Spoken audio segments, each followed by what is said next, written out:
When the iPhone 11 Pro came out, there seemed like there was always something hanging over its head. A specter yet to be tested was a Pixel 4. Now that we've got it in hand, was the wait worthwhile? We've got a full Pixel 4 review coming. It's going to get into more minutia and more detail about the devices. But generally, how do these two flagships behemoths compare? Most importantly, which one should you buy?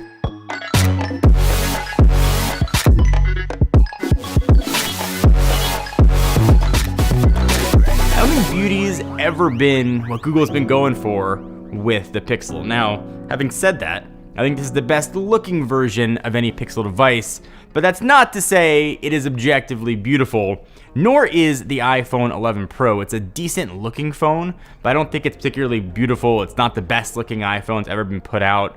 Looking at these two phones side by side, it definitely looks like they were inspired by the same design language. Let's say it's metal, it's glass, they've got the same square camera humps.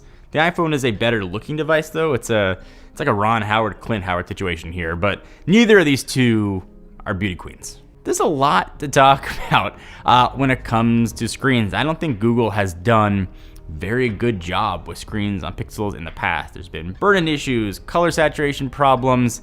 This is a really good screen, and I commend Google for going the 90 hertz route. Things look beautiful, they look smooth. There's dynamic refresh switching here, so if you're doing something that Google doesn't deem 90 hertz worthy, it will scale itself down. It is a really good screen. That's something I haven't been able to say about Pixel screens in the past. Colors are bright and vibrant. Blacks look obviously really black with the OLED technology. It's definitely not the brightest, and sort of the best instance I can give of that, and I was again taking pictures of my kid at a soccer game, and I had a hard time seeing the screen on the Pixel 4. So it doesn't matter how good a refresh rate is. If you can't see a screen, that's going to be a problem. On the iPhone side, in the same situation, the screen gets brighter. I could see the screen at that same soccer game. It's not 90 hertz, it doesn't look as smooth, but amongst the non-90 hertz panels, I think it's still one of the best screens going. I initially started testing the Pixel using a regular Pixel 4, not the XL, and I thought my device was broken. I thought I had a defective Pixel. Come 4:35, I was almost at 0% battery life. Turns out, my phone was not broken. The Pixel 4 has absolutely horrendous battery life. Now it's better on the 4 XL. I could almost get through a full day. It gave me about an extra 20 to 25% battery life, and that is a giant deal. The battery life on the Pixel 4 is almost inexcusable, to the point where you can't use this phone if you're not going to be near a charger all day. And the battery life was so horrendous, especially when you compare it to battery life on the iPhone. Now, admittedly, you're sacrificing that 90 hertz screen, which to some might be a big deal, but the iPhone 11 Pro and the Pro Max are almost 2-day phones, the very least day and a half.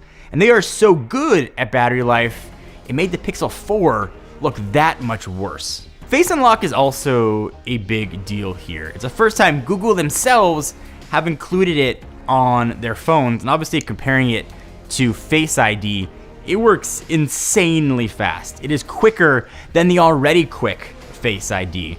But on the other side, it very happily will unlock with your eyes closed. And Google said a fix is coming in months. But until that fix is here, I can only evaluate it based on eyes closed. Now, I don't have anything that I'm really worried about somebody holding my phone up while I'm sleeping, but it's a security risk. If you're comparing these technologies side by side, you get to decide which one's better for you.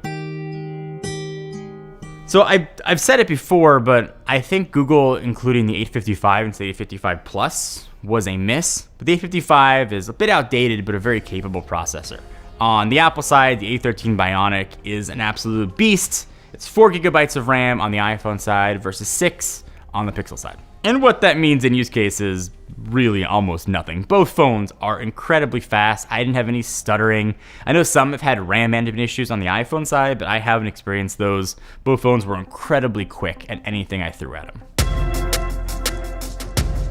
So if there's one category that separates these phones above most others and is the biggest issue of contention, debate, it's the cameras.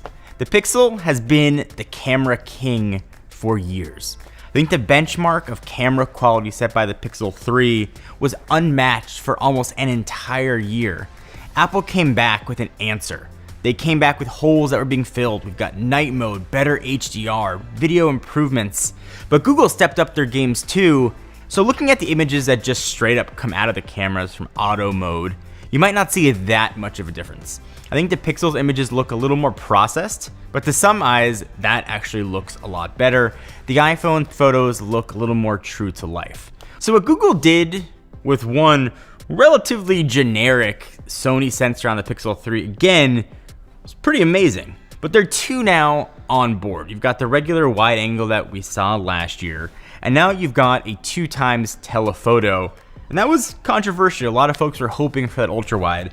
I'm clearly in the telephoto camp. I like having it. Ultra wide is nice to have too, but if I had to pick one, I'm gonna go telephoto. And when it comes to the photos taken from the telephoto, well, I do have issues with Google's UI. I think generally the photos that come from telephoto look better to my eye on the Pixel than they do on the iPhone. Just regular photos taken from the wide angle, I think it can be a draw. Sometimes the iPhone photos look better, sometimes the Pixel phone looks better. There wasn't anything that was sort of a guaranteed winner for me on that category. Where you do see a difference though is the iPhone 11 Pro brings a third sensor here. You've got an ultra wide. While I might not be the biggest ultra wide user, there are cases where I like to have it.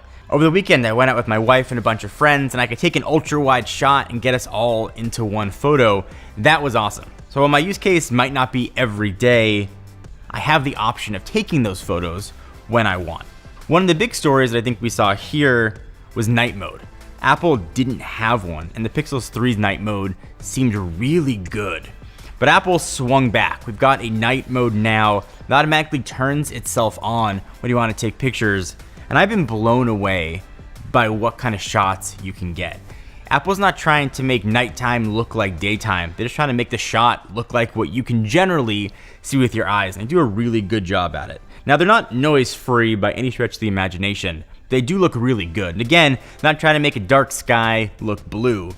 What Google's doing is a bit different. It's trying to completely brighten up the images. It almost makes a dark sky look blue-ish. And I think you're getting a lot more noise on the Pixel side than you do with the iPhone side. It's also a separate mode that you have to go into to use. Now, to some that might not be an issue, but I like that the iPhone does it automatically. As good as the still cameras have been on the Pixel and other Android devices, video has been a huge rift between what Apple's capable of and what Google's devices can do.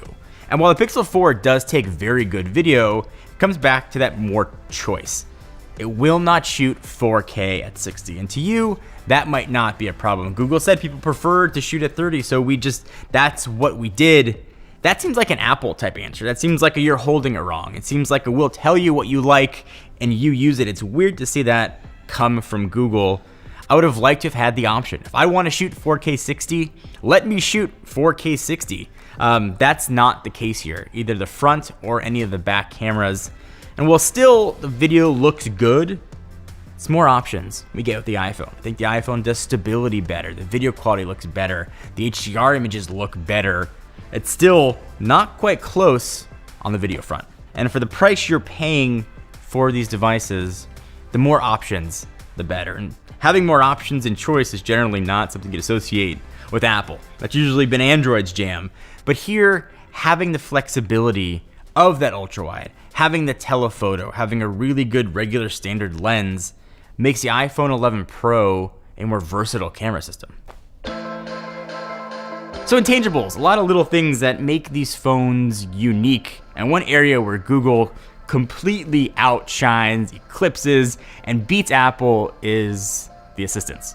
Google Assistant is so much better than Siri in almost every scenario. It's not even close. So also new on the Pixel 4 is Radar, formerly Project Solly. It does work, and I do want to give the caveat that it works as advertised. But what it does is not so useful. Waving your hands to change songs is nice. I don't really have to use it. I do like that it makes the phone aware of kind of what's going on. So if I'm picking it up, moving my hand towards it, things like that are nice.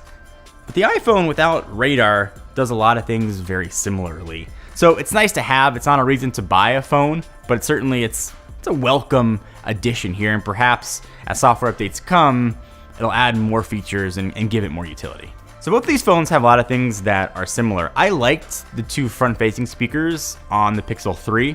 Those are gone now. Now the 4 and the iPhone 11 Pro use the earpiece and speaker. Of other things here, you've got wireless charging on both. Apple's got an official IP rating. Obviously, price is a big deal here as well. Starting at $800 for the Pixel and then $1,000 for the iPhone. That's a big deal.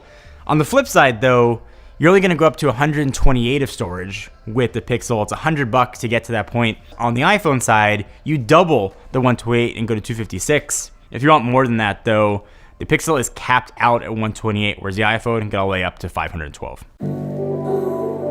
So we've battled these phones out. And in retrospect and in hindsight, both devices are telling very similar stories. It's the software manufacturers making hardware. And in Apple's case, you're the only ones that do the hardware. But when it comes to Google, they are controlling Android. They're controlling the hardware here. It's a completely vertically integrated product. So in theory, this should be the best version of Android available. The best example of what Google software and hardware prowess can do together. But in practice, it's really not the case. You've got an amazing camera system with limited video. You've got a beautiful screen that's killing battery life. The Pixel 4 seems to be full of contradictions. It does some things amazingly well, best in the industry, and then some weird, strange emissions that I can't understand why. Well, I love what Google's trying to do with the Pixel line. The Pixel 4, while taking a few steps forward, seems like a giant step back from what the Pixel 3 represented. Taking OS preference out, if I have both these phones on a table and I have to pick one, I want to pick the one that's going to give me more flexibility on the camera, give me more flexibility for video, has a good enough screen, has battery life that's going to last me an entire day. That's what matters more than anything. That's what matters to me more than iMessage or AirDrop. Can it last the day and it will give me the flexibility to do what I need it to do? And when I leave in the morning, I don't know what I'm going to need my phone to do. Maybe I'm going to need it to last until midnight. Maybe I'm going to want to take ultra wide pictures. Or maybe I'm just going to be able to charge it at noon and just take a few normal shots. I don't know. The iPhone answers those questions. The Pixel still leaves a lot to be desired.